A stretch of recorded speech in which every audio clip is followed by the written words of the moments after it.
मारुति के अंत के साथ मेरा भी अंत होगा।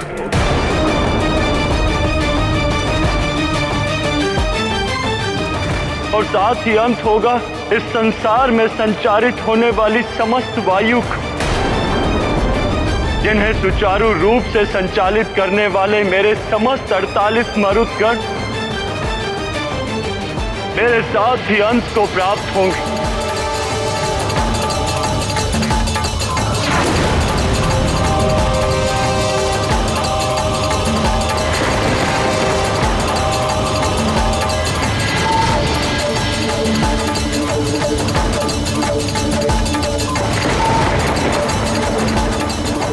लगता है देवी लक्ष्मी भी रुष्ट हो गई हैं।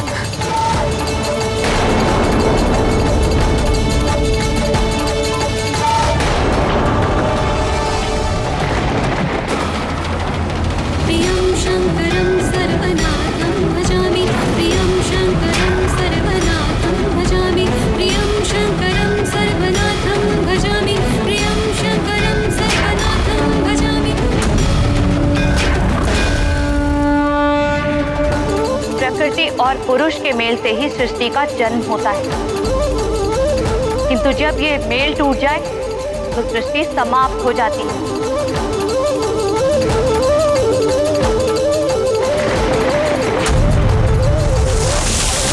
प्रकृति का नाश अब मैं करूंगी।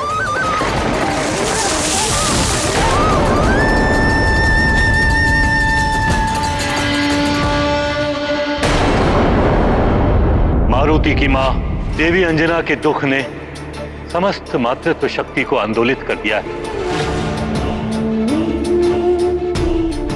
इसके दुष्परिणाम समस्त जगत को भोगने पड़ सकते हैं।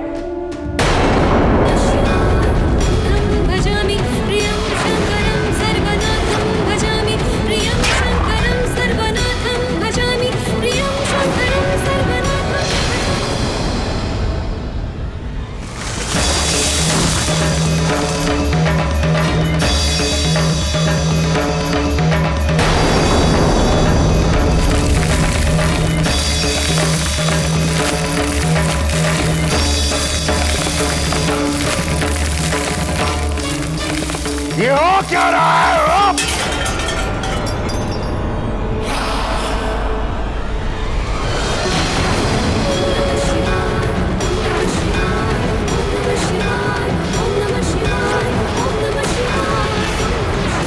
हे महादेव, निवारण कीजिए अंजना के दुख का। हे माँ महादेवी, आप तो सारे जगत की माता हैं। एक माँ की पीड़ा आप भली भांति समझ सकती हैं। आप ही अंजना की पीड़ा शांत कीजिए माता। यदि सृष्टि को बचाना है, सुचारू रूप से चलाना है, तो मारुति को जीवन दान दिए बिना यह संभव नहीं होगा। मारुति को जीवन दान देने के लिए बाध्य होना ही पड़ेगा सबको। हाँ, अन्यथा समय प्रलय भी आ सकता है। मां सृष्टि करता है। 9 मास संतान को गर्भ में सहेज कर रखना बहुत बड़ी तपस्या है नारी की। वही तपस्या मां को मातृत्व शक्ति प्रदान करती है, और यही मातृत्व शक्ति संतान पर स्नेह और ममता लुटाती है। तो यही मां संतान को संकट में देखकर शक्ति स्वरूपा देवी बनकर संहार करने को भी तत्पर हो जाती है। यहां तक कि सृष्टि से लेकर ईश्वर तक भी मातृत्व की शक्ति के समक्ष विवश हो जाते हैं। किंतु प्रभु, इंद्रदेव का हठ भी तो अनुचित था। प्रिय, इंद्रदेव सृष्टि के विधान की आड़ में अपने अनुचित कार्य को न्याय संगत सिद्ध करने में तत्पर थे, जबकि महादेव का कथन सत्य है कि किसी भी न्यायिक संहिता में उदारता का स्थान होना ही चाहिए, अन्यथा वो संहिता हत्या या शक्ति प्रदर्शन का साधन मात्र बनकर रह जाती है। अपने मद में चूर इंद्रदेव ये भी भूल गए थे कि उनके इस दुष्कृत्य के कारण सृष्टि को कितनी हानि हो रही थी।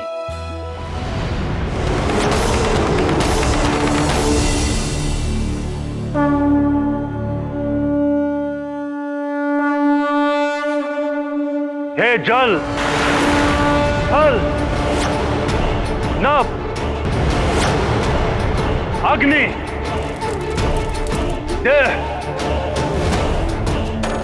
संसार सहित समस्त ब्रह्मांड में उपस्थित मेरे मरुदगणों,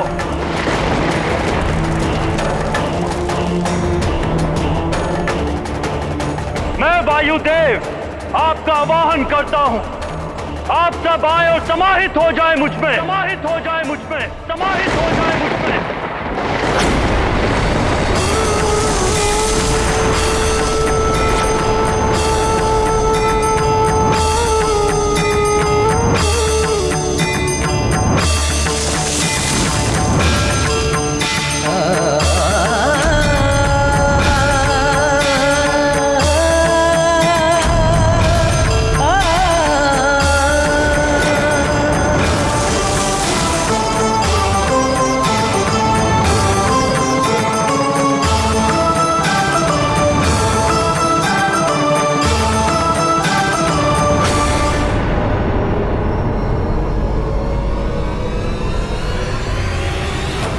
सुमति, जय, विराट, समर, दीति सहित ब्रह्मांड में उपस्थित मेरे सभी 48 मरुदगणों, जल, थल, नभ, अग्नि, संसार सहित समस्त ब्रह्मांड को वायुहीन कर दो। लौट आओ मेरे पास। ये तुम्हारे अधिष्ठाता 49वें मरुद वायुदेव का आवाहन है तुम सबके लिए।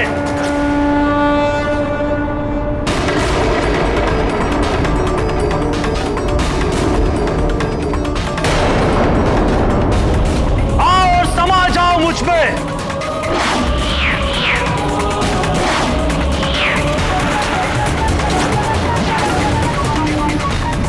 लौट आओ मेरे मरुदगणों, लौट आओ।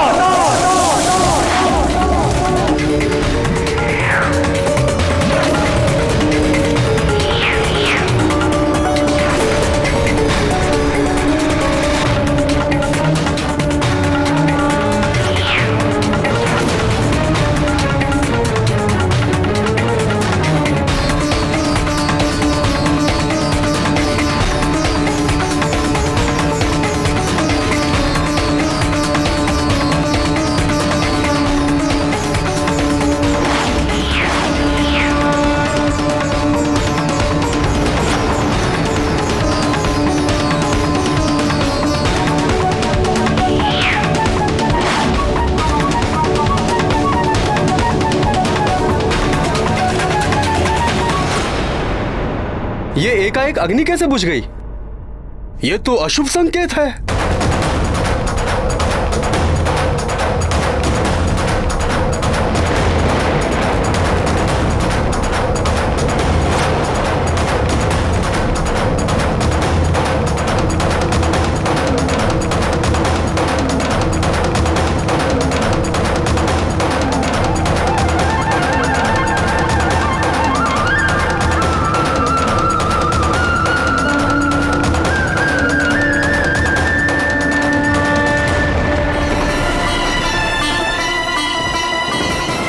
मिट जाएगा ये संसार, उजड़ जाएगी ये सृष्टि।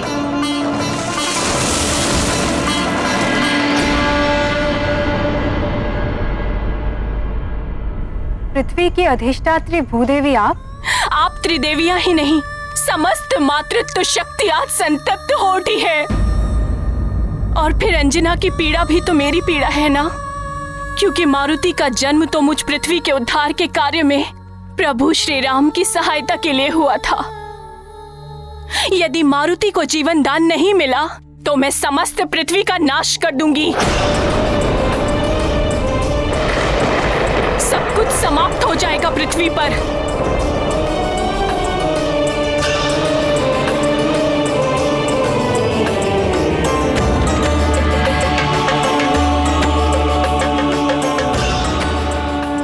मारुति के जीवन से ही संसार का जीवन जुड़ा है।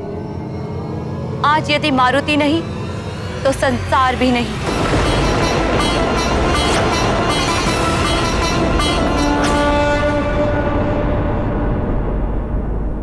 देवराज कुछ कीजिए।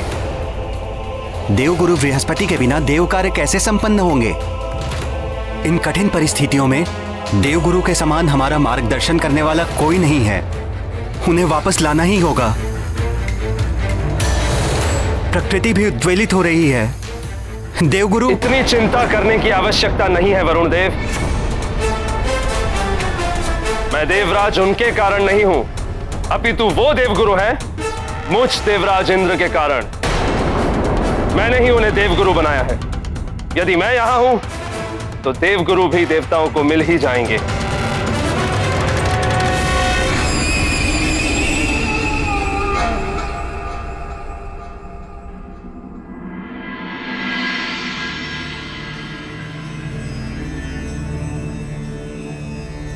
जयंत, मेरे पुत्र,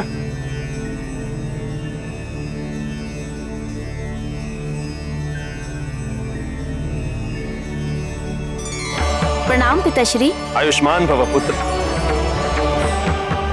तुम यहाँ मेरे दरबार में? हाँ पिताश्री, आप ही ने सुझाव दिया था ना कि मैं भी राज कार्यों में रुचि लूं, इसलिए मैं आज यहाँ उपस्थित हुआ हूँ। ये तो बहुत अच्छा किया तुमने। पिताश्री, सुना है गुरुदेव बृहस्पति ने देवगुरु पद त्याग दिया है। ऐसा क्या हो गया था जो वो रुष्ट हो गए? जयंत, मेरे पुत्र, राज कार्य में तुम्हारी रुचि देखकर मुझे बड़ी प्रसन्नता हुई। एक दिन देवराज का पद तुम्हें ही तो संभालना है पुत्र, किंतु तुम अभी अभी आए हो। राजकाज को देखो, समझो क्या क्या होता है, क्यों होता है, कैसे मैं समस्याओं का निवारण करता हूं। समय के साथ साथ तुम सब जान जाओगे। जी पिताश्री। किस समय की प्रतीक्षा कर रहे हैं स्वामी? देवी शची। प्रणाम देवी। आप यहाँ? कुछ बड़ा अनर्थ हो उससे पहले ही हम संभल जाएं, इसीलिए मैंने यहाँ आने का निश्चय किया। कोई अनर्थ नहीं हो सकता देवी। किसी में इतना साहस नहीं जो मुझ महाबली देवराज इंद्र को हानि पहुंचा सके।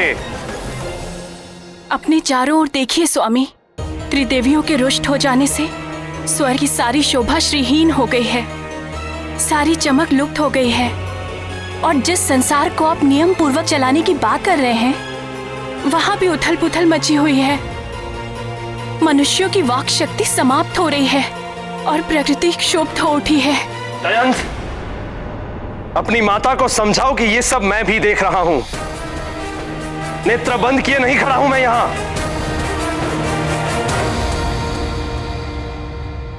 किंतु नेत्रों से अहम का आवरण हटाकर देखिए स्वामी, सृष्टि संतप्त है, संसार मिटने वाला है मात्र आपके एक हट के कारण। स्वामी, मारुति को जीवन दान दिला दीजिए। इंद्राणी!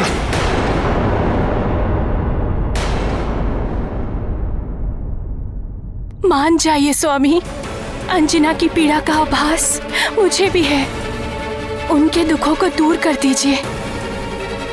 त्रिदेवियों, भूदेवी और वायुदेव का कोप स्वतः शांत हो जाएगा और ये संसार मिटने से बच जाएगा। आप अंजना के पुत्र को पुनः जीवन दान दे दीजिए। मुझे क्या करना चाहिए और क्या नहीं करना चाहिए ये आप मुझ पर छोड़ दीजिए देवी। आप एक माँ की पीड़ा क्यों नहीं समझ रहे देवराज? कितनी कठिन तपस्या के फलस्वरूप उन्हें मारुति जैसा पुत्र प्राप्त हुआ। आप एक माँ से उसके पुत्र को छीनने का पाप क्यों अपने सिर चढ़ा रहे हैं? और वानर राज केसरी से भी आपकी कोई शत्रुता नहीं, फिर क्यों? बस चाची,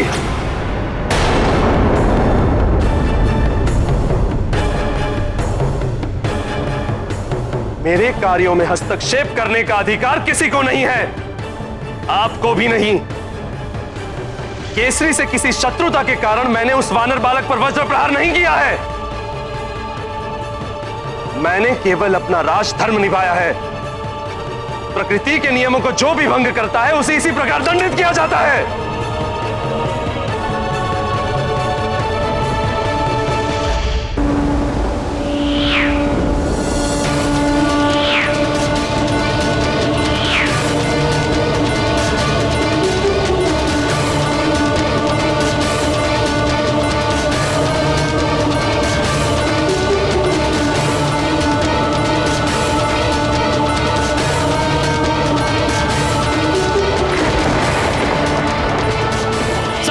दृष्टि से मरुत गणों, लौट आओ मेरे पास।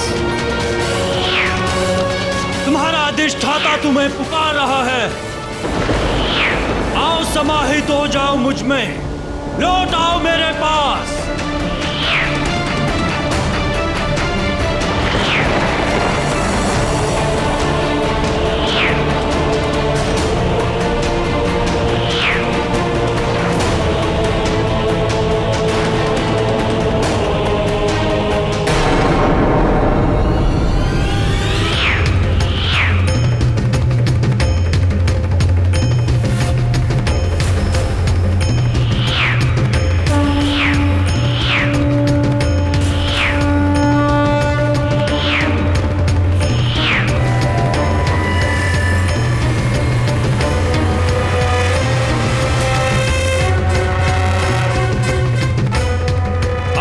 उस मरुत का आवाहन करता हूं जिससे सबको श्वास मिलती है, जो संसार के सभी जीवधारियों को जीवन देता है।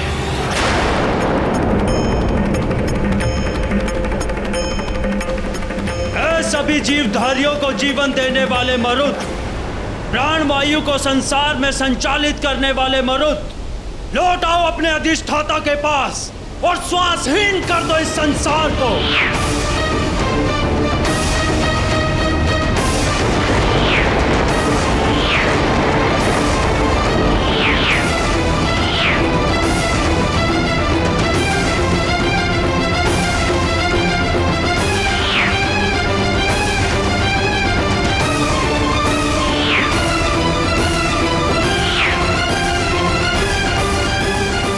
ईश्वर, ये क्या हो रहा है?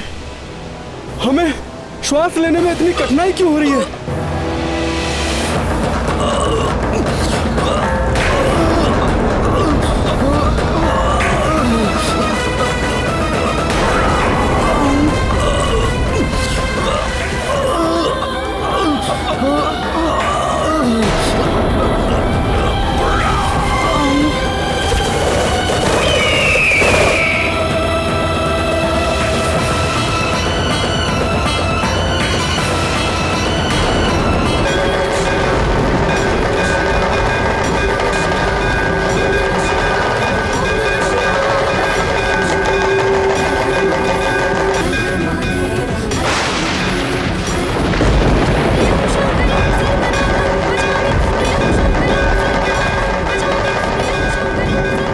सांस अटक रही,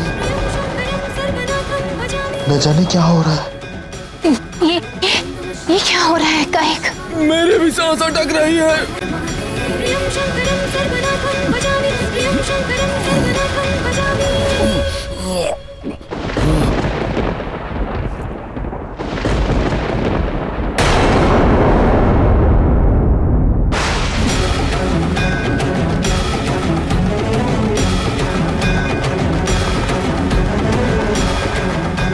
गुरु बृहस्पति, लगता है प्राणवायु समाप्त हो रही है।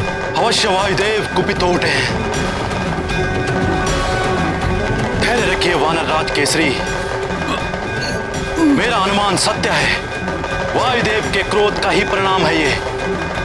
प्रतीत होता है प्राणवायु आदि का प्रसार करने वाले मर्दों को वायुदेव ने वापस खींच लिया है।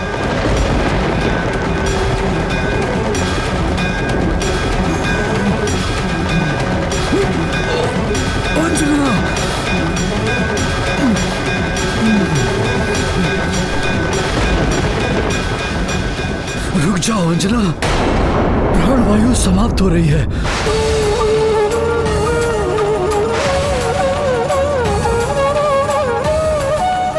तुम्हारे प्राण भी संकट में पड़ जाएंगे। प्राण, मेरे प्राण मेरे पुत्र में बसे हैं। यदि मारुति लौट कर नहीं आया तो मैं यही नृत्य करते करते अपने प्राण त्याग दूंगी। देख लो देवताओं, देखिए ये सारा संसार मां का लाल नहीं तो मां भी नहीं।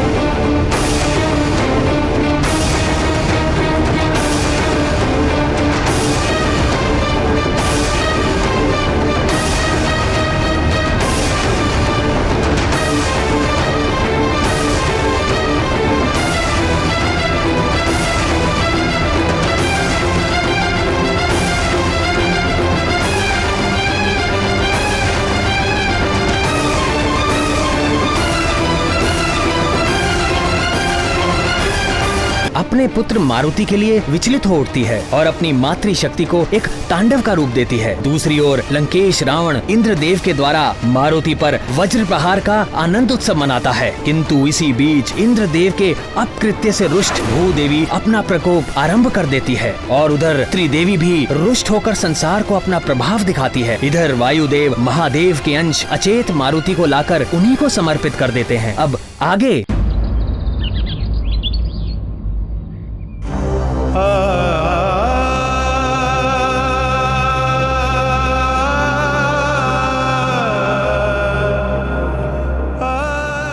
महादेव, आपका ये अंश जिसे मैंने भी पुत्र समान स्नेह किया था, अब मैं उसे आपको लौटा रहा।